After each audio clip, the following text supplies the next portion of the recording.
Bueno, voy a romper otra promesa que me hice a mí mismo, que era el terminar y no hacer ninguna otra grabación, pero voy a grabar esta clase, que en realidad es parte de lo que es una nivelación, que es biología, conceptos de fisiología y anatomía humana, de 0 a 100. Pero acá sí voy a llevarlos como compás, siempre digo lo mismo y termino deteniéndome y haciendo huevadas, o sea, no, acá los voy a llevar como pedos y si no se entiende, no se entiende, lamento, léanlo, véanlo, revísenlo muchas veces, ¿está?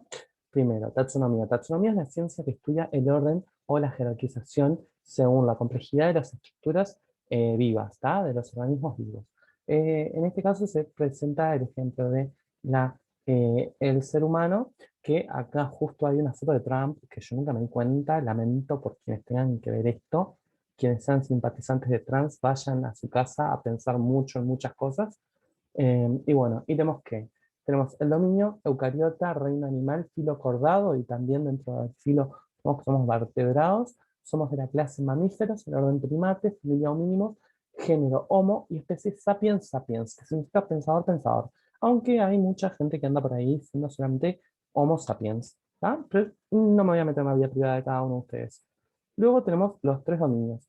Hace antaño, cuando yo estudiaba en mis primeros años de facultad, en mis últimos años de secundaria, existían solamente dos dominios, que eran el procariota y el eucariota. Bueno, ahora son tres. Tenemos el arquea, que son los procariotas, son unicelulares y no tienen núcleo definido, ni organelos definidos en la membrana. Pero por otro lado, después dice que tienen ribosomas, o sea, así que están libres en el citosol. Lo que sí a veces está el concepto de decir que están desorganizados los ácidos nucleicos por ahí, ¿no? Y no, en realidad los procariotas, las arqueas, tienen polaridad en su célula, más allá de no tener membrana celular. Entonces, los ácidos nucleicos están en ciertas regiones del citosol, no es que están dispersos así nomás. Luego viene el dominio de las bacterias, ya que se independizaron los organismos pluricelulares y dijeron, aguanta cabeza, esto no va conmigo. Y del griego significa bastón, bacteria, son conocidos como las eubacterias o bacterias verdaderas. Tienen membranas plasmáticas definidas, entonces tienen núcleo contenido, el ADN contenido en núcleo, son las bacterias o los organismos unicelulares que están dentro de los eucariotas y se las considera como la raíz de toda la vida del árbol. Y no sé de qué árbol, pero me parece que sí. Las cianobacterias son los primeros organismos fotosintéticos que prosperaron hace millones de años antes de que la vida vegetal se desarrollara en la Tierra. Es más, la teoría endosimbiótica dice que las bacterias y los líquenes se unieron en una simbiosis. Para que los que no saben lo que es simbionte o simbiosis, es como Venom, que se tiene que unir a otro organismo para poder sobrevivir. Bueno, entonces ellas se unieron y formaron las primeras plantas y primeras algas, ¿está? Fotosintéticas. También hay una teoría endosimbiótica con respecto a lo que es la mitocondria y otros órganos o estructuras superiores que los fagocitaron y formaban a partir de esa bacteria una mitocondria, un organelo. Por eso la mitocondria y los cloroplastos tienen ADN distintos que los núcleos de las células animales y vegetales respectivamente. Y luego vienen los eucariotas que acá lo dicen como son todos los animales, plantas y hongos, y crean esa, y que la palabra significa la verdadera semilla. Y están pesados, árboles.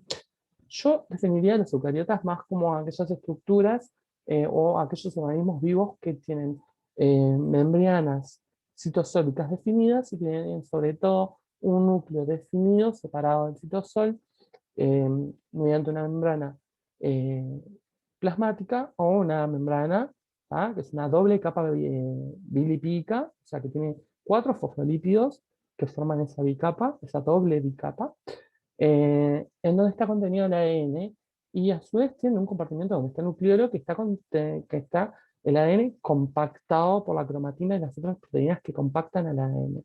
¿Ah?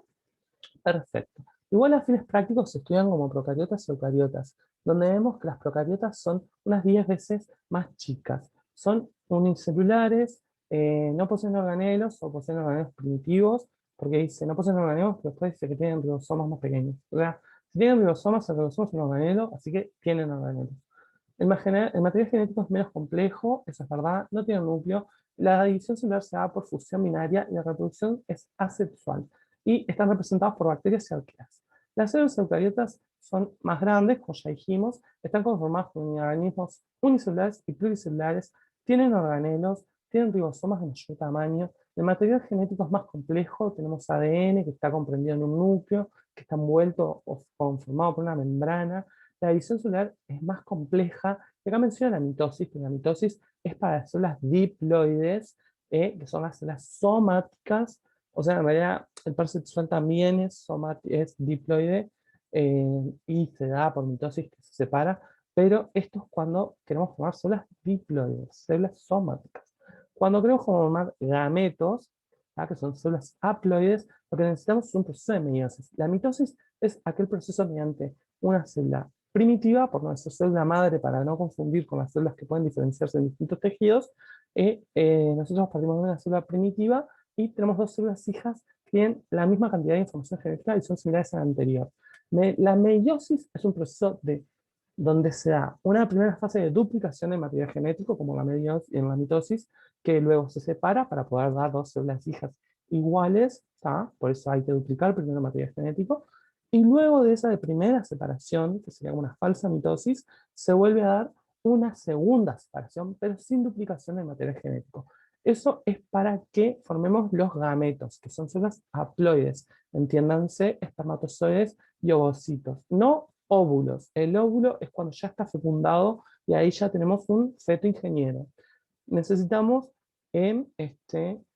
haploides, ovocitos, espermatozoides, que tengan 23 cromosomas, no 23 pares de cromosomas, porque si tuvieran 23 pares de cromosomas y se unen van a tener 46 pares de cromosomas, que es incompatible con la vida humana. La reproducción puede ser sexual o asexual, entonces en la meiosis, a partir de una célula primitiva, se van a dar 4 células hijas que son distintas entre sí. Después tenemos la reproducción sexual y asexual, y se pueden ver dentro del mismo organismo. Una plantita, nosotros podemos reproducirla por gemación, le sacamos un tallito, lo ponemos en agua, esperamos que le crezca la raicita y la plantamos y nace un árbol precioso, o mediante las flores, tienen estambres, pistilos, que son, perdón, el reflujo, que son los órganos sexuales, y se forman las frutitas. Así que cada vez que se comen una manzana, se están comiendo una gonada de una planta, piénsenlo. O cada vez que están oliendo una flor, están estimulando sexualmente una planta. Malditos pervertidos, machirulos, acosadores.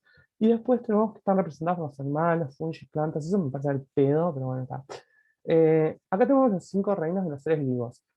Se clasifican en Monera, que son los procariotas, porque no tienen un núcleo definido, los protistas, que eran parte de los eucariotas, no sé por qué ahora no nos quieren, y luego tenemos los hongos, que son los fungis, las plantas y los animales.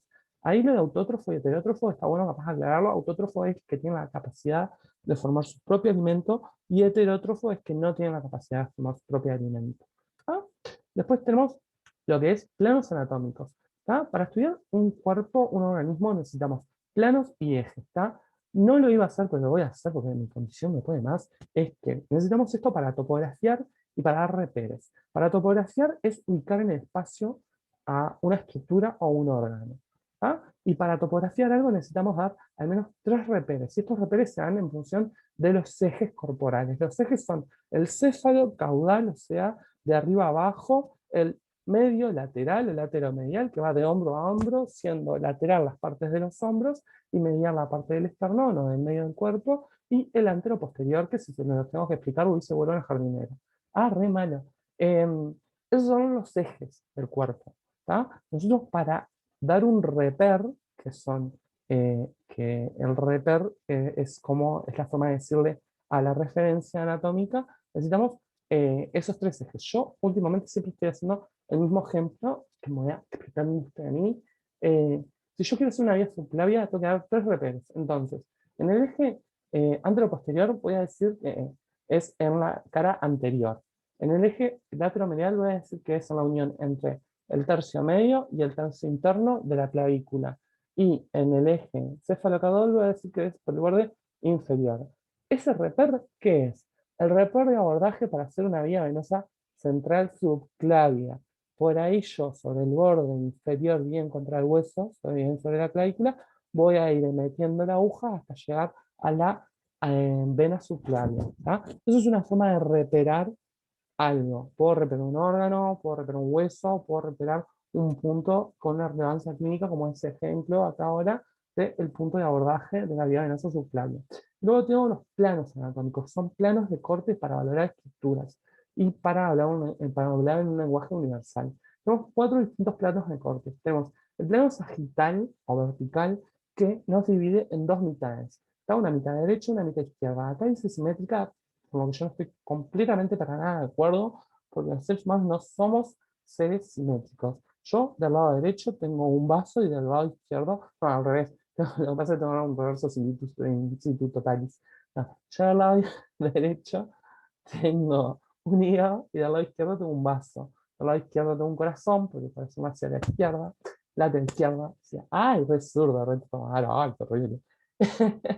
Y bueno, nada, eso. Básicamente, volvamos a hacer series. Pasa que si vamos a dar clases tan largas y tan seguidas y todo, me gusta boludear un poco, porque si no, no enloquecemos. Tenemos que el que nos divide en una mitad derecha e izquierda medianamente simétrica o muy parecida es el plano sagital, que es un corte vertical, y es el medio sagital. Cuando queremos distribuir una estructura paralela a ese plano, pero que no pasa por el medio del cuerpo, decimos que es parasagital, porque es paralela al plano medio sagital. Por ejemplo, en este caso, acá está estudiando una mama. ¿Ah? Estos cortes se hacen por tomografía computada. ¿Ah? No vayan a cortar una teta de una señora a la mitad porque le va a doler mucho y los va a odiar. Y no está bueno. Es iatrogenia eso. Luego tenemos dividir el cuerpo en partes asimétricas, dice esta. Bueno, también todas las partes, todas las formas de dividir el cuerpo van a ser asimétricas porque somos seres asimétricos. ¿Ah? Acá te da un ejemplo, entonces, de una vista. Y te tiene que decir la vista. ¿Tá? Yo acá tengo un corte medio sagital del cerebro, ¿tá? En realidad el encéfalo, pero yo por fuera veo cerebro. ¿Tá? Mediante esta vista externa veo solo cerebro. Cuando yo corto, veo que tengo cerebelo, cerebro, tengo bulbo, protuberancia, un montón de estructuras que no puedo apreciar sino de esta forma. Luego tenemos el plano frontal o coronal, a mí me gusta decirle coronal. Traten de acostumbrarse a una sola, si bien conocerlas todas, por si alguien tiene otra nomenclatura, acostumbrarse a una sola, si no se pueden marear. ¿Ah? A mí me gusta coronal porque me gusta pensar que es como una corona que te parte al medio. Entonces te divide en una mitad anterior y una posterior.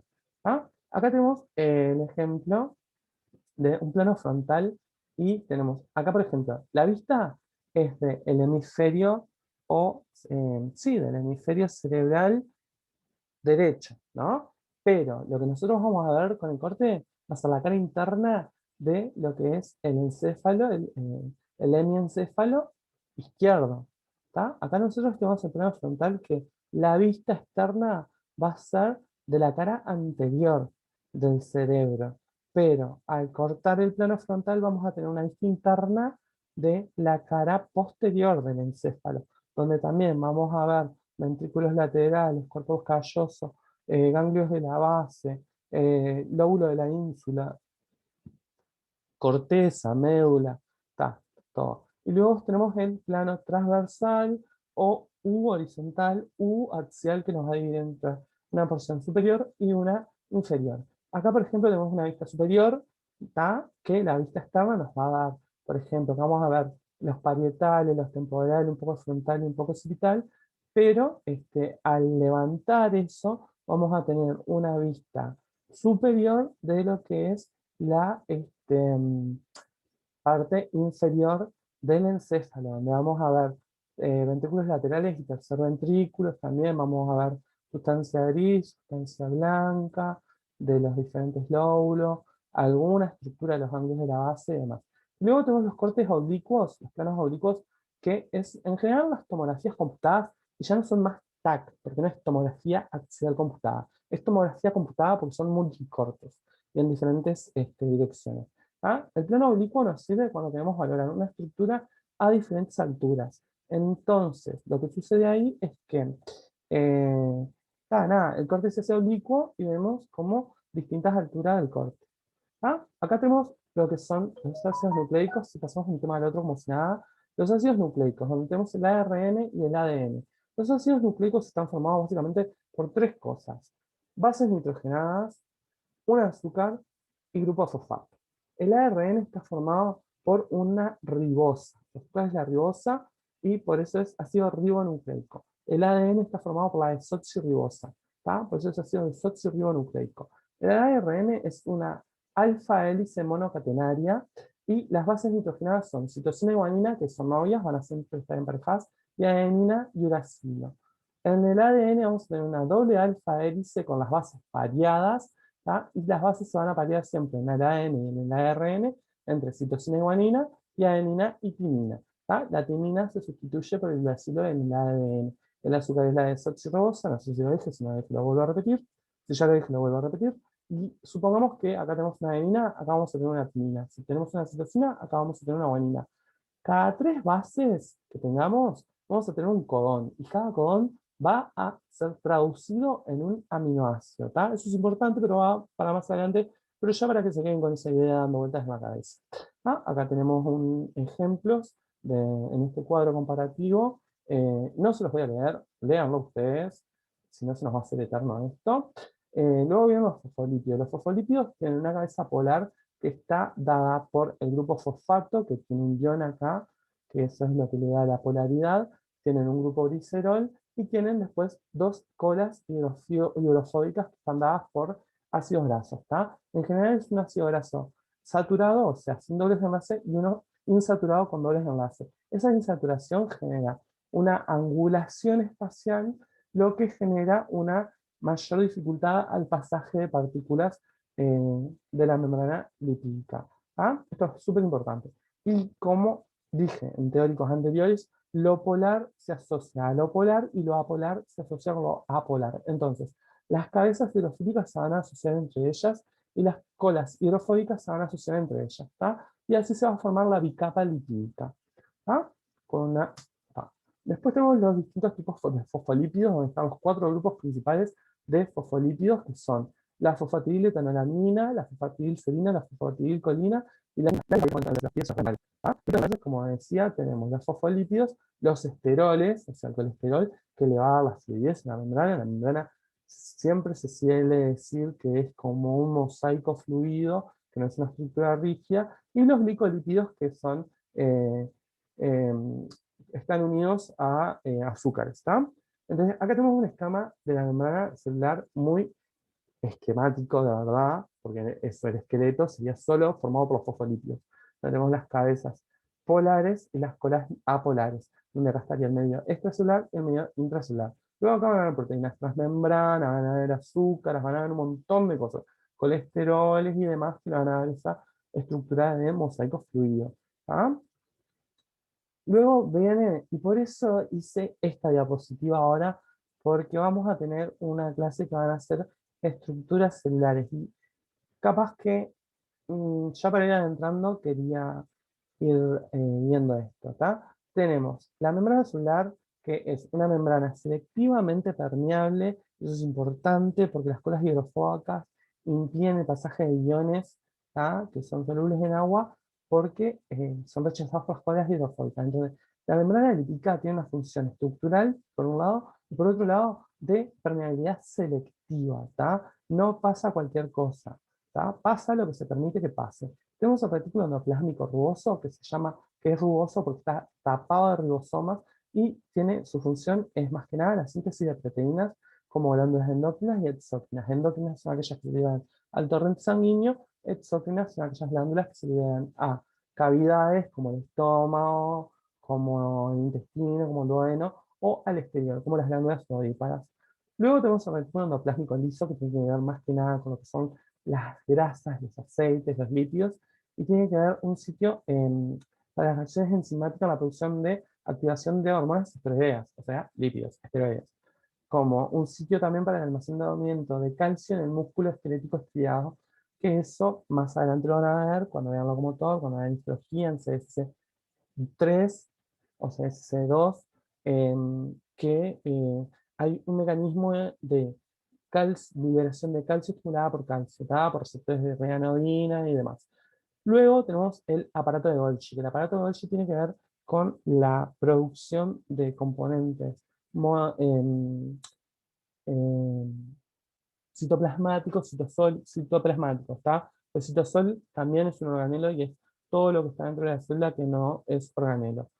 Es raro decir que es un organelo y decir que es todo lo que no es organelo, pero el citosol es importante en la célula. No es que las cosas en las células están flotando así nomás, no. O sea, todos los movimientos están mediados por el citoesqueleto, que ya lo vamos a ver. ¿Ah? El aparato de Golgi tiene un sistema cis, un sistema medial y un sistema trans.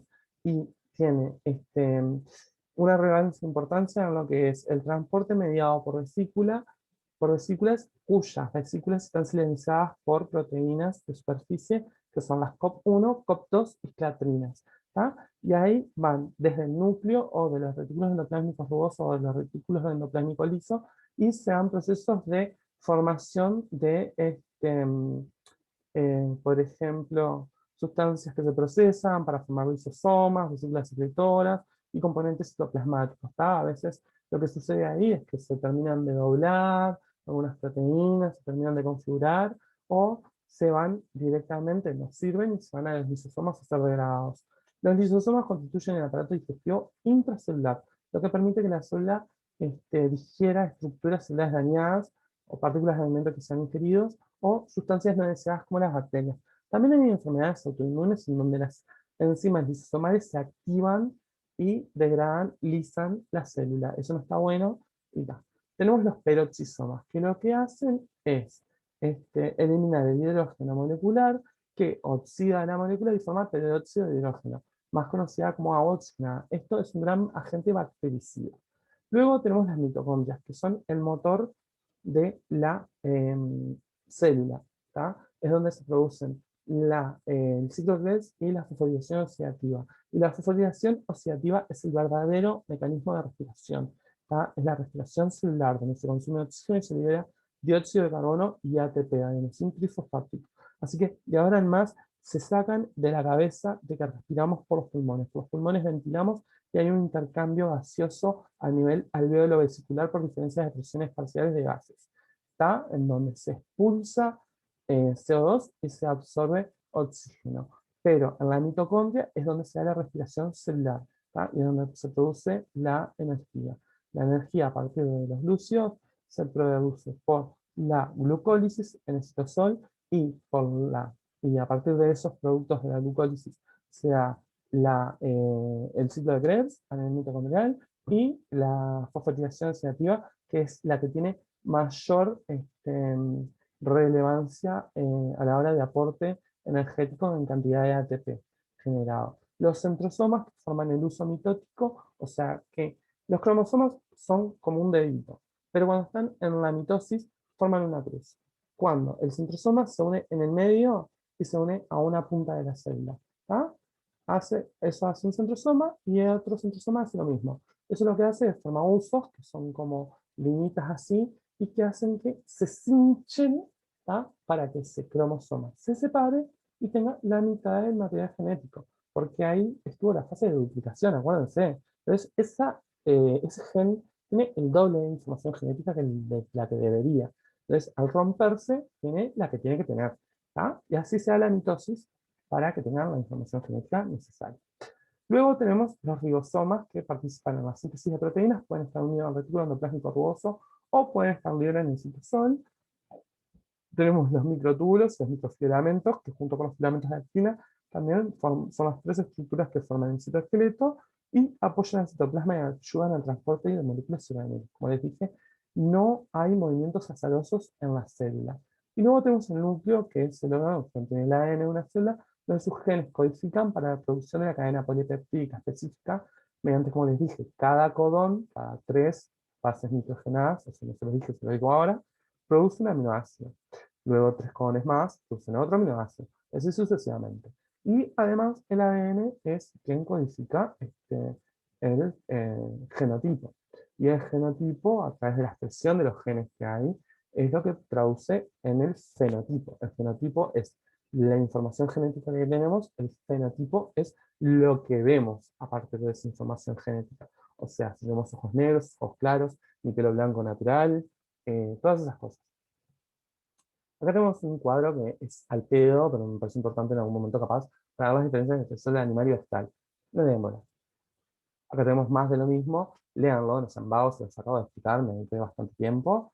Acá tenemos diferencias de célula animal y vegetal, un cloroplasto acá que tiene un material genético distinto al del núcleo, Acá también tenemos nucleolo acá, donde está el ADN más compactado. Acá tenemos núcleo. Esto son retículos endoplásmicos rugosos, porque los ribosomas traen el ARN para que ahí empiece la formación, la producción y la síntesis proteica, y luego sean llevados a los Golgi, donde se termina esa síntesis proteica, y mitocondrias, centriolos, liposomas, yo qué sé, más mitocondrias, más Golgi, ¿tá? Y bueno, y acá el nucleolo, donde está bien compactado por la cromatina el ADN, que se lo vamos a ver más adelante. Después tenemos este esquema, que parece hecho por un niño de 5 años, pero siempre que estén viendo un preparado histológico, consejo para la vida, dibújenlo, aunque les quede como el ojete, aunque les quede así. Dibújenlo. ¿Por qué? Porque después ustedes, su cerebro, va a suceder algo en su cerebro que va a asociar esa estructura con lo que ustedes dibujaron, ¿tá? Y lo van a reconocer, les juro que funciona. Después tenemos algunos tipos de tejidos.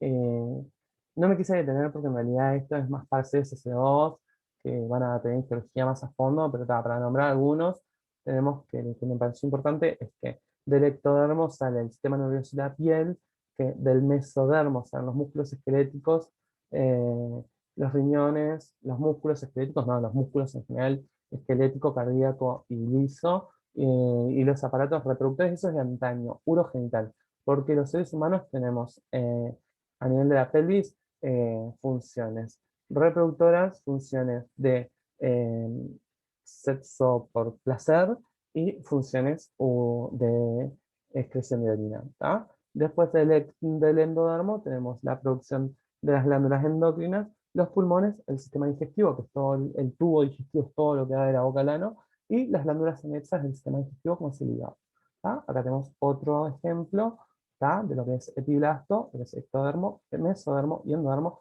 Y quiero que se queden con esto de mesodermo, todo lo que sean células mesenquimáticas, asócienlo a tejido conjuntivo, a sostén del organismo.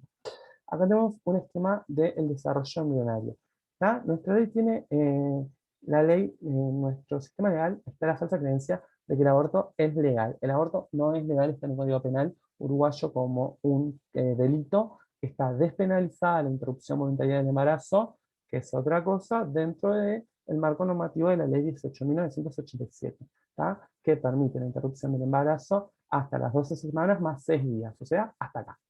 ¿Ah? Porque he visto muchas campañas, yo ahora estoy en Salto, pero he visto muchas campañas donde muestran fetos de 33 semanas y dicen que están en este estadio de desarrollo embrionario, lo que no está muy bueno. ¿Tá? Yo soy como docente de bioética que no tiene cargo, pero sí el grado. Me parece que es importante porque los determinantes de la salud son biopsicosociales, y si no lo saben, los van a estudiar ya. ¿Tá? Somos médicos, médicas en formación o formados, y tenemos que tener en cuenta que somos actores sociales, ¿tá? Y actoras sociales. Entonces, tenemos todos y todas la posibilidad de generar una objeción de conciencia, que es cuando un procedimiento, un acto médico, un acto clínico, mientras la vida del paciente o de la paciente no esté en riesgo, porque ahí no existe objeción de conciencia, pero si no hay riesgo de vida para la paciente o el paciente, que en este caso sería la mujer embarazada, que busca interrumpir, nosotros tenemos la posibilidad de decir si te atiendo o no, no te atiendo. ¿Tá? Eso es un derecho que tenemos nosotros como profesionales, como médicos y como médicas. Pero, dicho esto, tenemos que asegurarnos de que esa persona eh, tenga la atención en salud de la misma calidad o mejor que la que le podríamos haber brindado nosotros. Nuestro marco normativo establece que dentro de las características que están en esa ley, que tiene alguna que otra falla, está despenalizada la interrupción del embarazo. El aborto es una entidad clínica cuya definición es la interrupción del embarazo durante las primeras 20 a 22 semanas de gestación, dependiendo de la bibliografía, o con un producto de la gestación menor a 500 gramos. Eso es aborto. ¿Tá? La mayoría son espontáneos, y hay algunos también puede ser espontáneo o provocado. La mayoría son espontáneos, y el 80% de los espontáneos son debido a cromosomopatías y son antes de las 12 semanas y pasan inadvertidos. Son el típico retraso menstrual que después viene con mucho más coágulos. ¿Tá? Luego está la interrupción voluntaria del embarazo, que eso salió como una política de salud sexual y reproductiva en el entendido de los derechos sexuales y reproductivos, que son derechos humanos de cuarta generación. Digo esto porque tenemos que actuar en consecuencia a la medicina basada en evidencia, ¿tá? Y no a nuestras creencias o máximos morales. Está bien que nuestros máximos morales nos interpelen y nos digan, esto no está bueno y yo no lo quiero hacer. Estamos en todo nuestro derecho, ¿tá? Y si no queremos hacer esto, no lo hacemos, pero nos encargamos de que esa persona reciba esa atención y acceda a ese servicio, porque es un derecho que tiene esa persona. La ley dice que toda mujer uruguaya o residente en el país durante un año, ya primer error, porque si un varón trans se embaraza, no está contemplado en el marco normativo, entonces queda como un vacío legal. Los varones trans se embarazan, tenemos una ley de identidad sexual, entonces una ley integral trans, entonces tendría que estar eso. Y en esta ley se describen tres etapas de la interrupción, el IB1, el IB2 y el IB3. Es la única urgencia del primer nivel de atención. Por eso hago esta detención, porque ya está importante, es importante que desde el primer año tengan esto en cuenta. ¿Tá? Los niveles de atención los deben estar dando. Y saben que emergencias en el primer nivel de atención no hay, pero sí, esto es una urgencia. ¿Tá? Porque si se aplazan los tiempos legales, es más, desde 2012 que se promulgó esta ley hasta hoy ha habido una sola muerte materna y fue por dilatación de los tiempos legales. ¿Tá? Y hubo un nefasto caso de una jueza llamada Clara Concepción, que se lo digo con nombre y apellido, porque puedo y tengo un espacio para hacerlo, que quiso obligar a una madre a continuar un embarazo que ella no quería continuar, eh, que es una violación a los derechos humanos, entonces es ta, un delito de lesa humanidad. Es un montón. Pero bueno, volviendo a esto, eh, el aborto es ilegal en Uruguay. Primer concepto, está despenalizado bajo esas normativas. Eh, y el aborto, a ver, para que se entienda, puede ser que una mujer no quiera interrumpir y un médico considere que tiene demasiados hijos y le hace interrumpir, la coerciona para que interrumpa. Porque venís de un cante, tenés 8 hijos, ¿para qué vas a tener otro? No, no, no, mira, tomate esta pastilla. Y ella termina interrumpiendo sin querer hacerlo, ¿está? Eso es ilegal, ¿está? O que interrumpa por presión de su pareja. ¿Tá? Eso también es ilegal. ¿Tá? ¿Tá? O que interrumpa fuera de los plazos y las características establecidas en la normativa. La ley comprende tres etapas del IBE. El IBE1 es la manifestación de la mujer o de la persona gestante, así tenemos en cuenta las personas trans, de interrumpir ese embarazo. La Em, segunda, el IB2, que se puede dar en el mismo día del IB1, es la reunión con el equipo multidisciplinario que tiene que estar integrado por tres personas. Una persona de trabajo social, una persona y dejen de decir asistentes sociales a los trabajadores sociales. Son trabajadores y trabajadoras sociales, no son asistentes sociales, no asisten a nadie, trabajan como el médico, como el psicólogo, como el psiquiatra. ¿Tá? Una persona de salud mental, que puede ser un psicólogo, psiquiatra, y un ginecólogo. ¿Tá? Tiene que haber un doctor en medicina que tiene que ser ginecobstetra.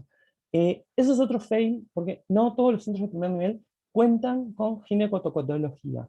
Entonces, siendo que ahora parteras, que sí es más posible que haya, y que tienen la potestad de prescribir fármacos, que tienen un manejo a veces muy superior a de muchos ginecólogos o ginecotólogas, podrían también asumir, formar parte de ese equipo multidisciplinario. Todo este IB1 y IB2 se puede dar en la primera consulta. Antes, en el anteproyecto, había una cuarta persona que era un objetor de conciencia que le decía básicamente a la persona que quería interrumpir, vos lo que estás haciendo está mal porque vas a ser una mala madre, sos una horrible persona que estás matando a tu bebé. Por suerte, se logró borrar esa figura, porque es nefasto y es iatrogénio. ¿Tá? Y luego viene el IB3, que es la parte de la recetación de mifepristona, que es el fármaco abortivo, porque todo el mundo habla de misoprostol. Misoprostol es un fármaco uteromimético que se puede utilizar incluso en el parto natural, en el parto, ¿tá? En el proceso de parto, pero la mifepristona, y explicarle a la madre que, o a la mujer gestante que va a interrumpir, o la persona gestante que la interrumpió, que luego de ingerido es irreversible el proceso. Se consume la mifepristona, ya viene en el paquete, es una pastilla de mifepristona y 4 de misoprostol. 48 horas antes de la colocación de misoprostol se consume la mifepristona, es el fármaco abortivo, y luego se pone en las mucosas subyugales, que son entre las encías y los cachetes, o sublingual o intravaginal, la misoprostona. ¿Ah? Y ese es el IB3 y es donde se puede presentar la objeción de conciencia. Que también es muy complejo esta la objeción de conciencia, porque ni bien se redactó la ley, en Salto, por ejemplo, todos los ginecólogos y ginecólogas hicieron objeción de conciencia. Entonces, vos tenés un marco normativo, pero no tenés una realidad que te ampare. ¿Ah? ¿Se entiende? ¿Ves? Por eso también hay que tener mucho cuidado con ese tipo de cosas. Capaz que me estoy yendo un toque de mambo, pero esto es importante, es muy importante. La medicina no es solamente venir a comer libros y repetir cosas, sino que es venir, sentarse, absorber información, pensar y demás. Yo acá estoy tratando de hacer un debate objetivo o por lo menos hacer un planteo, una presentación objetiva en donde ustedes tengan todas las herramientas para tomar su decisión. Si quieren objetar de conciencia, están en todo su derecho. Y no solo frente a la interrupción del embarazo, en cualquier acto clínico. Si a una persona le falta el respeto durante el acto clínico y no tiene riesgo de vida, tampoco tienen que soportarlo. ¿Tá? Tienen todo el derecho de pararse y decir, discúlpeme, me retiro, lo dejo con mi colega. Yo lo he hecho en varias oportunidades. ¿Tá? He recibido golpes, he recibido escupitajos, he recibido... No fueron la mayoría de las veces, por suerte la mayoría de las veces he generado un muy excelente rapport con mis pacientes, pero a veces sucede. Y uno tiene que tener la altura y ubicarse en el rol que ocupa, porque más allá de todo ocupamos un rol profesional en donde no podemos bajar a ese nivel de pelear con el paciente o con el usuario o la usuaria, sino que dejamos ese espacio porque no vamos a poder con él y se lo cedemos a una persona que tal vez tiene un mejor rapport con la persona. Se puede suceder. ¿Ah? No soy con esto, con la vida. Pero también, parece importante. Y luego viene el IB4 que no está contemplado en la ley, que lo que son, tiene que ver con los cuidados post-aborto, y habla em, eh, de los signos y síntomas de alarma o de reconsulta precoz, ¿ah? Y la reconsulta a la semana luego de realizar la interrupción, donde se hace un seguimiento con un equipo de psicología, de salud mental, porque ninguna persona gestante que interrumpe se va festejando a su casa. A veces es otro falso concepto que anda por ahí por el aire, como si la gente disfrutara de interrumpir el embarazo. No, no es así, gente. No somos quienes para juzgar, no estamos para eso, no nos corresponde. Eh, la cuestión es, bueno, esa y siguiendo con esto, el IB4 es un decreto por el Ministerio, es un decreto del Ministerio de Salud Pública, no está integrado en la ley 18.987. ¿Ah? Y acá sí se hablan de los cuidados posaborto y demás. Lo que se logró con esta ley es que la mortalidad materna infantil en Uruguay disminuyera drásticamente. ¿Tá? Tenemos solo esa muerte documentada, que fue una chica en Maldonado, que fue por dilatación de los tiempos. ¿Tá? Porque entre el IB2 y el IB3 tiene que pasar una semana para que la mujer o la persona gestante reflexione a ver si está segura, y a su vez la ecografía, que es de orden, tiene que salir la orden de la ecografía el primer día de la consulta, y si se puede hacer ese día mejor. Y está la falsa creencia de que tienen que hacer escuchar los latidos del corazón, o de lo que sería el futuro corazón del feto, porque no es un corazón formado, ¿tá? Son células miocárdicas que tienen automatismo, ¿tá? Pero no, no es así, no tiene por qué escuchar, la verdad no tiene por qué escuchar nada. Eh, Porque eso también es una forma de iatrogenia, porque estamos afectando la salud psicológica de la paciente o del paciente. Em, y otra de las cosas es que se piensa que en menores de edad hay que avisar a los padres, y eso tampoco es real. A partir de los 15 años se evalúa la autonomía progresiva de la paciente y se ve si está en las condiciones de tomar una decisión autónoma, y de ser así se la trata como una adulta o un adulto y se mantiene el secreto profesional consagrado en la ley 18.331, y el incumplirlo es un delito penal. ¿Ah? que puede llevar a la cárcel. Les digo esto porque son cosas grandes, son cosas importantes y son cosas que hacemos mal todos los días. El IB4 habla de eso, de los cuidados post-aborto y de la implementación, porque la idea de esta ley es evitar el número de estos, ¿tá? Que es la primera causa de muerte materno-infantil a nivel mundial, ¿tá? Y que genera un aumento de la brecha entre quienes pueden pagar un aborto clandestino en condiciones de seguridad, que tiene básicamente riesgo ninguno, entre las personas de bajos recursos que tienen que ponerse una aguja de tejer básicamente con el riesgo de infección, ya que se barren toda la flora, o un riesgo de perforación uterina, que el útero es un órgano muy perfundido, entonces desangrarse, y que muchas veces no consultan por miedo a ir presas por realizarse un aborto en condiciones clandestinas, o el uso de tisanas que terminan siendo tóxicas, o el uso de un montón de cosas, o ir a clínicas clandestinas de mala muerte, en donde si se mueren los entierran en una fosa en el fondo y no pasa nada. ¿Tá? Entonces, es una política pública de salud pública, ¿tá? Y es muy importante. Digo, más allá de las valoraciones personales de cada uno y cada una que están bien. Me colgué, ya sé que me colgué, pero esto es importante. Eh, Volviendo a esto, eh, la idea es que la persona gestante que interrumpió el embarazo en el IB4 se vaya con un método anticonceptivo reversible, pero de larga duración. Entiéndase un dispositivo intrauterino, ya sea té de cobre, o un Mirena, o por no nombrar marcas, a ver, un DIU con liberación de fármaco, o con un implante subdérmico, o no sé, el que más se adapte a esa persona, ¿está? Porque la idea también es eso, no es simplemente interrumpir, ya está. No es un método anticonceptivo, porque la concepción se dio. Concepción igual es un término religioso que tendríamos que erradicar un poco porque estamos en un estado laico. Pero bueno, luego siguiendo con el desarrollo embrionario, lo que vemos acá es que en el polo cefálico, el embrión está doblado porque en el polo cefálico es donde se forma el corazón primitivo, ¿tá?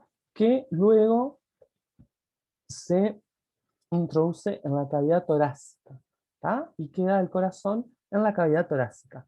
Luego se cierra la pared abdominal y acá a partir de las 18 semanas tenemos ya un polo cefálico bien definido, los vestigios de lo que van a ser los ojos, los vestigios de los miembros y ahí los vestigios de las patitas del bebote. Todavía no es un bebote, es un feto. Puede ser que sea feto Páez o que sea un feto ingeniero. Yo fui un feto doctor. Acá vamos a las 19 semanas, 20, 21, 22, ¿tá? 23. ¿Tá? Acá ya está como mucho más definido. Igual es incompatible con la vida extrauterina a esta edad gestacional. ¿Tá? Sé que me fui un poco de mambo en esta parte, pero está, es importante, son cosas importantes y que nos pueden. A ver, es la diferencia entre caer presos o no, gente. Hacemos una carrera de 8 años que nos expone a la posibilidad de perder el título y caer presos. No es poca cosa. Después tenemos acá algunos aparatos y sistemas, ¿tá? Que ya si vieron nosotros videos, saben la diferencia entre aparato y sistema, y si no lo saben, se joden. Ah, re quemado. ¿Tá? Bueno, tenemos el sistema nervioso, el sistema nervioso es un tejido básico, está formado por neuronas y neurovías, está muy especializado, o sea que tiene la especialización, el grado de especialización es cuanto menos diferenciado está, cuanto menos de una célula madre, por ejemplo, el cigoto es la célula madre totipotente, tiene la capacidad para dar lugar a cualquier tipo de tejido, porque tiene todos sus genes activados. A medida que se va especializando, se van apagando genes, entonces va perdiendo la capacidad de producir distintos tipos de tejidos. El sistema nervioso está tan especializado que están todos sus genes apagados, menos los que le sirven para hacer lo que tiene que hacer.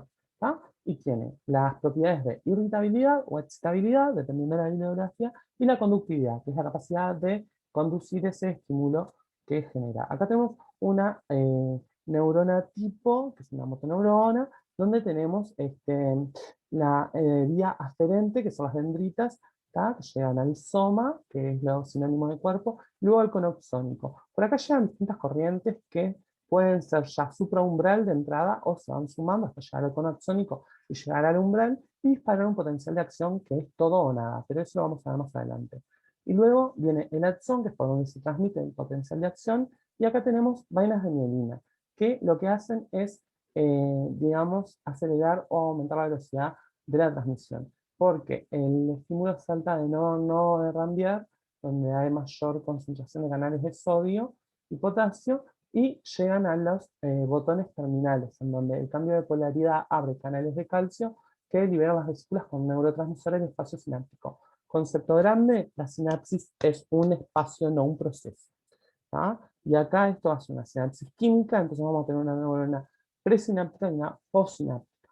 ¿Tá? Perfecto, donde vamos a tener una vía, una porción aferente, que son las dendritas, por donde llega la información, y una eferente, que son los botones sinápticos, que es por donde sale la información. ¿Tá? Tenemos neuronas sensoriales, motoras e interneuronas. Tenemos que el sistema nervioso está constituido por las neuronas, que transmiten los impulsos nerviosos. Tenemos un sistema nervioso central, que es el encéfalo y la médula, contenidos en el cráneo del encéfalo y la médula en la cavidad raquídea, y los nervios. Tenemos distintos tipos de neuronas, que esta no es una unipolar, es una pseudo unipolar. Unipolar sería si le faltara esta rama y fuera solo esto. Y las piramidales, que son muy importantes en lo que es la vía motoria primaria. Después tenemos las células gliales, que son los oligodendrocitos, que forman la vaina de mielina a nivel del sistema nervioso central, y las células de Schwann, que forman la vaina de mielina a nivel del sistema nervioso periférico. Los astrocitos, ya que forman la barrera hematoencefálica, porque se relacionan con los capilares y con el encéfalo.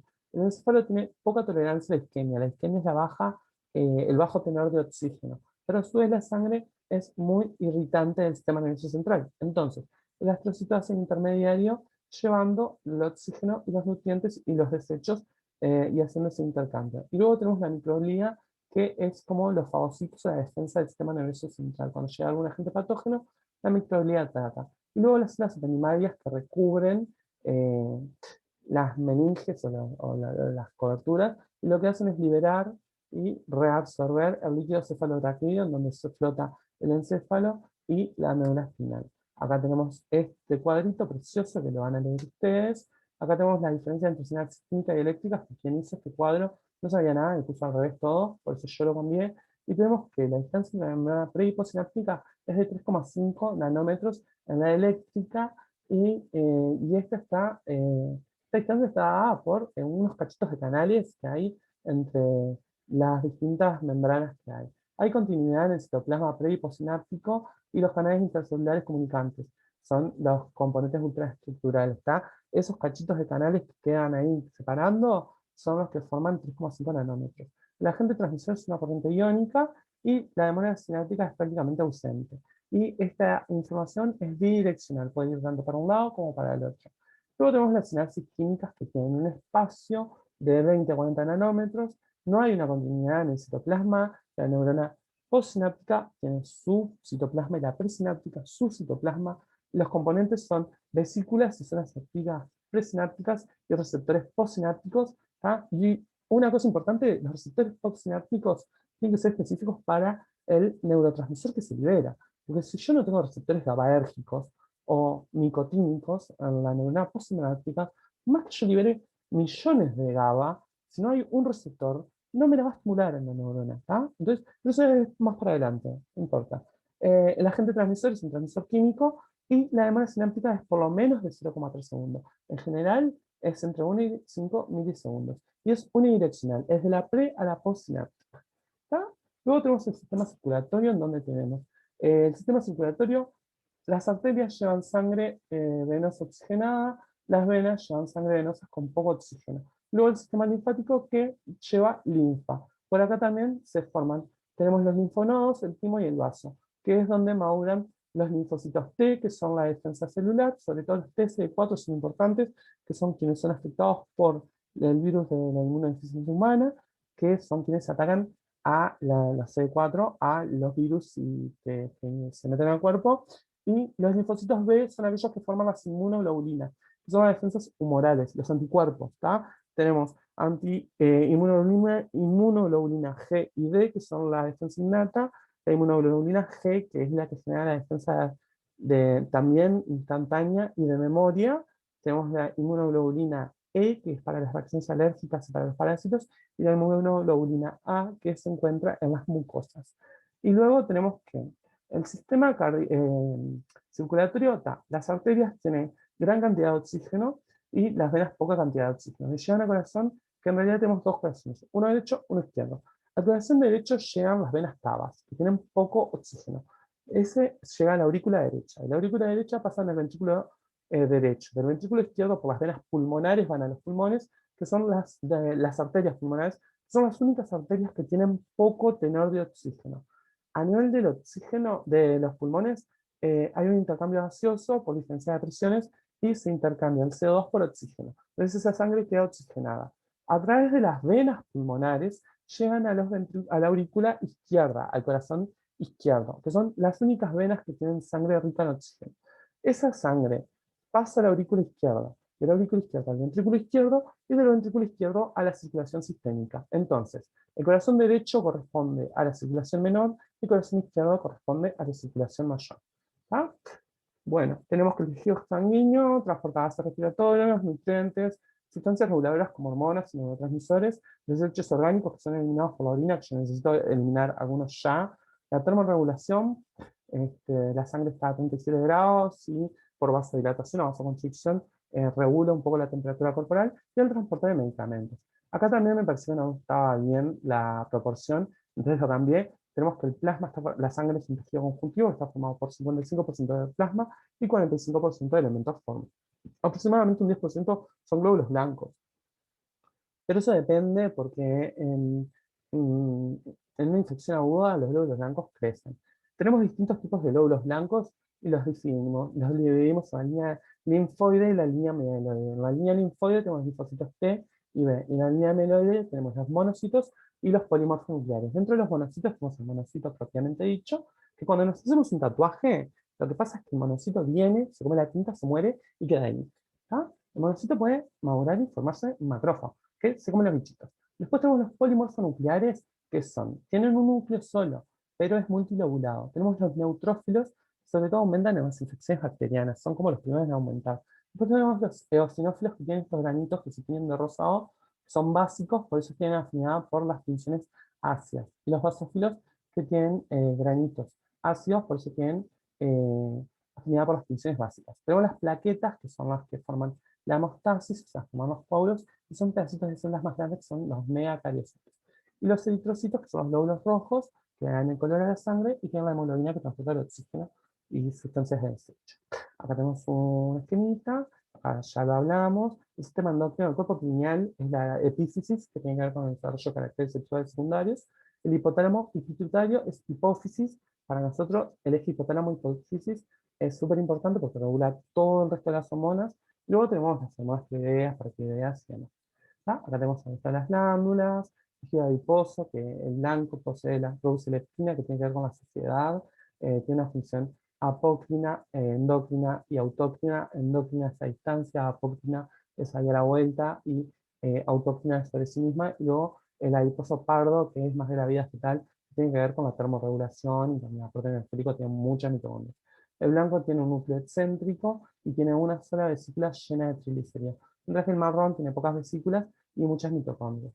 Tenemos los huesos que según sus formas se clasifican en huesos largos donde su eje mayor es el vertical, huesos cortos donde no hay un predominio de un eje sobre el otro, huesos planos que son delgados y tienen poco espesor, eh, son los huesos nasales, los del cráneo, los del esternón. En general son los que se usa el esternón sobre todo para hacer los trasplantes de médula ósea, que porque ahí está el hueso blando, que es donde están las células hematopoyéticas. Tenemos huesos irregulares, que tienen formas muy particulares, como las vértebras, los sesamoideos, que son chiquitos y redondos, y los neumáticos, que son los que tienen aire, por ejemplo, los maxilares superiores, ¿tá? Que es donde se forman las sinusitis. Tenemos tipos de tejido óseo, el compacto, que son los huesos largos, que forma parte tubular de los huesos, una parte dura del hueso. Y luego el tejido esponjoso óseo, que es donde están las trabéculas que contienen la médula ósea roja, que es la importante en la producción de sangre. Tenemos la célula osteogénica que se va a diferenciar en el osteoblasto. El osteoblasto sintetiza la matriz extracelular que luego se va a calcificar y queda el osteocito. ¿Tá? El osteocito tiene estas prolongaciones porque el hueso tiene sistemas de Havers, conductos de Havers, que le van a dar la vascularización y la inervación. Y luego tenemos el osteoclasto, que es una célula multinucleada con un ribete en cepillo que tiene encima, que lo que hace es comerse el hueso y liberar el calcio. Esto sucede cuando bajan los niveles de calcio, que las paratormonas, que son como cuatro hormonas chiquititas que están en la tiroides, sensan niveles bajos de calcio y hacen que se active el osteoclasto, coma el hueso y aumente la absorción intestinal de calcio. Cuando los niveles de calcio se estabilizan, la paratormona deja de liberarse. ¿tá? Eso es lo que se llama un mecanismo de retroalimentación en menos o feedback en menos, que es como funciona la mayoría de las hormonas. Después tenemos dos tipos de situación, que es la intramembranosa, que es la de la condensación celular dentro del tejido mesenquimatoso. ¿Tá? Es de la vida intraútero. ¿Ah? Y se da a partir del cartílago mesenquimático. Y después tenemos la endocondral, que es a partir de los condrocitos, sobre todo el tejido, sobre todo no, del tejido cartílago hialino, ¿tá? Se van hipertrofiando los condrocitos hasta que se transforman en osteoblastos. Lo que sucede es que el hueso en crecimiento, esto es para el crecimiento del hueso. Los huesos largos crecen de la epífisis, tienen un espacio que se llama metáfisis, que es donde está el cartílago, y luego tienen la diáfisis, que es el cuerpo. ¿Tá? Las chicas en general crecen antes porque empieza el desarrollo antes, pero dejan de crecer antes también porque el estrógeno sella la metáfisis, que es donde se da el crecimiento a longitud de los huesos. Los varones empezamos a crecer después, pero crecemos durante más tiempo, por eso en general somos más altos. ¿Tá? También sirven para lo que es la reparación de hueso quebrado. Acá tenemos distintos tipos de tejido muscular, donde tenemos divididos en estriado y liso. Dentro de los estriados tenemos el muscular o esquelético, que es el de, que se asocia a los huesos, al tejido locomotor, al aparato locomotor, y luego el cardíaco. El esquelético tiene fibras largas, pueden llegar a medir 1 centímetro, tienen muchos núcleos y los núcleos están en la periferia. La mayoría de la acción es voluntaria y su función es mover los huesos. También tenemos funciones involuntarias como la del diafragma para respirar. El cardíaco está en las paredes del corazón, también es estudiado. Su función es la contracción y relajación del corazón y tiene un automatismo. El automatismo está dado porque el miocito es la célula muscular. El miocardiocito es la célula muscular cardíaca. Y hay dos tipos de miocardiocitos, el específico y el inespecífico. El inespecífico está localizado sobre todo en tres partes, y es el que genera la corriente eléctrica. Tenemos la aurícula derecha, ¿tá? El nodo sinoauricular, que genera el primer impulso, que ese nos va a dar la frecuencia cardíaca estándar entre 60 y 100 ciclos por minuto. Luego vamos a tener el nódulo auriculoventricular, ¿tá? Que ese va a dar una pequeña pausa, ahí se van a ver despolarizadas las aurículas, se van a ver contraído, va a dar una pequeña pausa, y va a seguir hacia las fibras de His y Purkinje, y se despolarizan los ventrículos. Por eso sentimos un tac-tac, y no es que se contrae todo a la vez, sino no habría movimiento de sangre.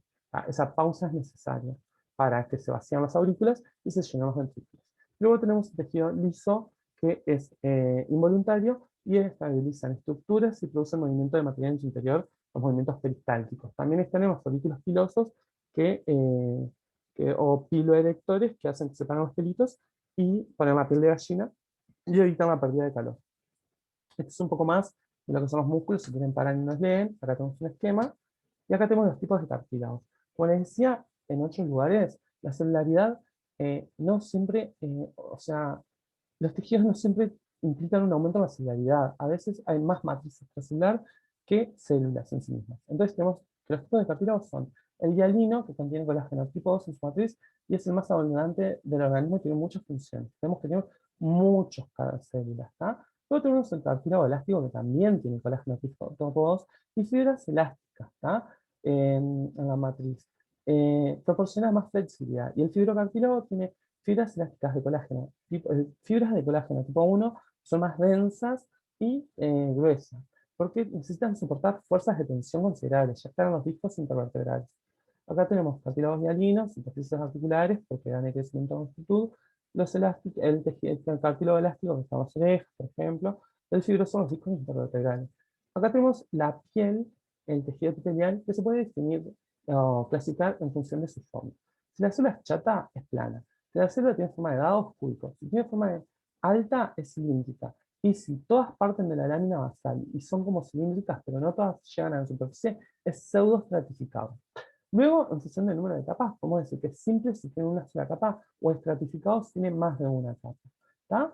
Y la capa que va a definir qué tipo de tejido estratificado es la más apical, la más de arriba. Entonces yo puedo tener 5 capas de células planas, pero si de arriba del todo es cuica, voy a tener un epitelio estratificado cúbico, ¿tá?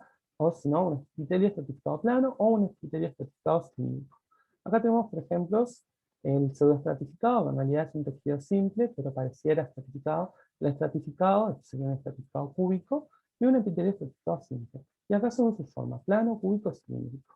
Acá tenemos, por ejemplo, que en la porción apical pueden tener varias estructuras, cilias, heterocilias, depende. Y acá tenemos que este está queratinizado. Esto es la piel. La piel con nombre y apellido se llama epitelio estratificado, plano queratinizado. Y dentro de los epitelios, uno de importancia y que es muy particular es el de la vejiga, que es el epitelio de transición. Y se identifica por las células de Boston, ¿tá? Que este epitelio se llama transición porque cambia su configuración cuando la vejiga está vacía o está llena, como en mi caso, que el epitelio ya cambió, en cualquier momento dejó de echar gota. Y, ay, casi. Y acá tenemos algunas características del tejido conjuntivo, donde tenemos las células mesenquimatosas indiferenciadas que van a poder dar lugar a la producción de mesénquima o originar cualquier otra célula del tejido conjuntivo. Los fibroblastos que nos van a sintetizar los componentes de la matriz extracelular. Las células adiposas, que pueden ser pardas o blancas como vimos, las células plasmáticas o plasmocitos, como vimos, la sangre es un tipo de tejido celular conjuntivo, y las células cebadas o mastocitos que tienen un alto contenido en lo que se llaman gránulos de histamina que liberan histamina y estimulan las IgE, inmunoglobulinas E, que están en lo que, como les dije, las reacciones alérgicas o el ataque de parásitos. ¿Tá? Tienen mucho que ver con la fisiopatología del asma también. Y bueno, y hasta aquí, gracias. Gracias. Necesito ir al baño, por favor.